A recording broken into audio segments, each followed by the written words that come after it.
Shalom sahabat Repa yang dikasihi Tuhan. Tamu adalah seseorang yang diterima, tetapi belum tentu tinggal. Ia boleh datang, tetapi tidak semua tamu memiliki akses ke ruangan dalam. Sahabat, di zaman hari ini, kita hidup di dunia yang penuh dengan akses. Ada akses digital, akses sosial, akses informasi. Tetapi ironisnya, semakin banyak akses, semakin sedikit keintiman. Banyak orang yang seperti dekat secara virtual, tetapi jauh secara hati. Pertanyaannya, bagaimana dengan hubungan kita dengan Tuhan? Apakah kita hanya sekedar tamu yang sesekali bertemu dalam hadirat Tuhan? Atau kita sungguh-sungguh hidup di dalam keintiman yang tidak tergoyahkan? Mazmur pasal 15 dibuka dengan pertanyaan yang sangat tajam bagi kita semua. Siapa yang boleh menumpang dalam kemahmu? Siapa yang boleh diam di gunungmu yang kudus? Ini bukan sekedar pertanyaan liturgi. Ini adalah kerinduan terdalam manusia.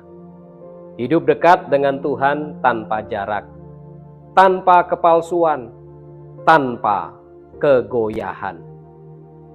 Mazmur ini mencerminkan realitas ibadah Israel kuno, khususnya ketika umat datang ke kemah suci, tempat kehadiran Allah sebelum bait suci didirikan. Pada zaman itu, ibadah bukan hanya soal ritual, tetapi soal kelayakan moral dan integritas hidup. Ada kesadaran kuat bahwa Allah itu kudus dan manusia tidak bisa sembarangan mendekat.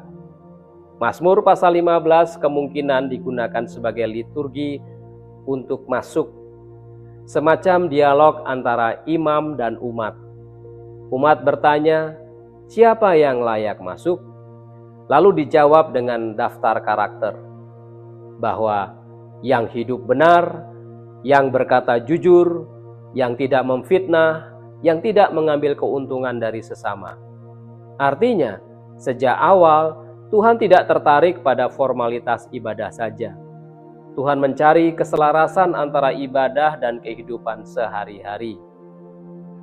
Dengan kata lain, keintiman dengan Tuhan bukan soal posisi, tetapi kondisi hati dan integritas hidup kita. Secara ilmu kebahasaan, kata menumpang dan kata diam dalam Mazmur ini memiliki nuansa yang sangat mendalam. Menumpang menggambarkan seseorang yang datang sebagai tamu, tidak memiliki hak, tetapi diberi anugerah untuk hadir. Sedangkan kata diam menunjuk pada tinggal secara menetap, sebuah relasi yang stabil dan berkelanjutan.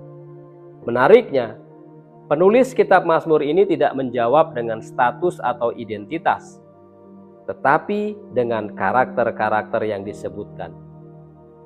Frasa-frasa seperti hidup dengan tidak bercela, berbuat apa yang adil, berkata benar dari dalam hati, menunjukkan bahwa keintiman dengan Tuhan itu bersifat holistik, menyeluruh, yaitu menyentuh hati, perkataan, dan juga perbuatan atau tindakan. Tujuan penulis kitab Mazmur sangat jelas, mengajarkan bahwa relasi dengan Tuhan tidak bisa dipisahkan dari etika hidup sehari-hari. Tidak ada keintiman tanpa integritas. Dan ayat penutup memberikan jaminan yang sangat luar biasa. Orang yang berlaku demikian tidak akan goyah selama-lamanya. Ini bukan janji hidup tanpa masalah, tetapi janji hidup yang tidak tergoncang di tengah masalah. Sahabat, dari pemahaman ini kita melihat bahwa Mazmur 15 bukan sekedar daftar moralitas. Ini adalah peta jalan menuju keintiman dengan Tuhan yang kokoh dan tidak tergoncangkan. Mari kita lihat 3 ajaran teologis utama di dalam bagian ini. Yang pertama, keintiman dengan Tuhan dimulai dari integritas, bukan aktivitas. Banyak orang aktif dalam pelayanan, tetapi kosong dalam karakter. Mazmur ini menegaskan Tuhan tidak mencari kesibukan kita, tapi mencari keutuhan hidup kita. Integritas berarti sama antara yang terlihat dan apa yang tersembunyi. Disitulah keintiman dimulai. Yang kedua, keintiman dengan Tuhan terlihat di dalam relasi kita dengan sesama. Mazmur pasal 15 sangat praktis. Di sana dikatakan tidak memfitnah, tidak menyakiti, tidak mengambil keuntungan. Itulah karakter-karakter yang disebutkan. Artinya, cara kita memperlakukan orang lain adalah cermin kedekatan kita dengan Tuhan. Tidak mungkin seseorang yang mengaku dekat dengan Tuhan, tetapi hidupnya malah merusak orang lain. Ketiga, keintiman dengan Tuhan menghasilkan keteguhan yang tidak tergoyahkan. Janji terakhir itu sangat kuat, bahwa dikatakan tidak akan goyah. Dunia boleh berubah, situasi boleh tidak pasti, tetapi orang yang hidup dalam keintiman dengan Tuhan memiliki fondasi yang tidak bisa digoyahkan oleh keadaan. Jadi sahabat yang dikasihi Tuhan, menjadi tamu di rumah Tuhan bukan soal datang sesekali saja, tetapi soal hidup dalam hadirat-Nya setiap hari. Yesus sendiri menggenapi Mazmur ini. Dia adalah pribadi yang sempurna dalam integritas. Dan melalui Dia kita diberi akses sempurna kepada Bapa. Namun akses ini bukan untuk disia-siakan. Itu adalah undangan untuk hidup berbeda. Pesan kunci bagi kita semua, keintiman dengan Tuhan tidak dibangun dalam momen besar, tetapi dalam konsistensi hidup yang benar setiap hari.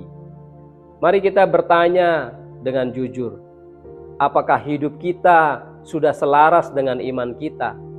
Apakah perkataan kita mencerminkan hati kita? Apakah relasi kita mencerminkan kasih Tuhan? Hari ini adalah kesempatan untuk kembali, bukan hanya menjadi pengunjung atau tamu, tetapi menjadi pribadi yang tinggal tetap di dalam hadirat Tuhan. Mari kita berdoa. Tuhan yang kudus dan penuh kasih, kami bersyukur untuk firman-Mu hari ini yang mengingatkan kami bahwa keintiman dengan-Mu bukanlah sesuatu yang murah. Ampuni kami jika selama ini kami lebih sibuk dengan aktivitas daripada menjaga integritas. Pulihkan hati kami ya Tuhan, ajarlah kami hidup benar, berkata jujur, dan memperlakukan sesama dengan kasih. Bentuk kami menjadi pribadi yang layak tinggal dalam hadirat-Mu, bukan karena kekuatan kami, tetapi karena anugerah-Mu. Tolong kami untuk hidup konsisten, agar di tengah dunia yang tidak pasti, kami tetap teguh dan tidak tergoncangkan. Di dalam nama Tuhan Yesus kami berdoa. Amin. Demikianlah Rema Peniel Ambarawa hari ini. Jikalau sahabat diberkati, katakan amin dalam kolom komentar. Dan bagikan video ini ke lebih banyak orang, sehingga banyak orang yang diberkati. Tuhan Yesus memberkati. Amin.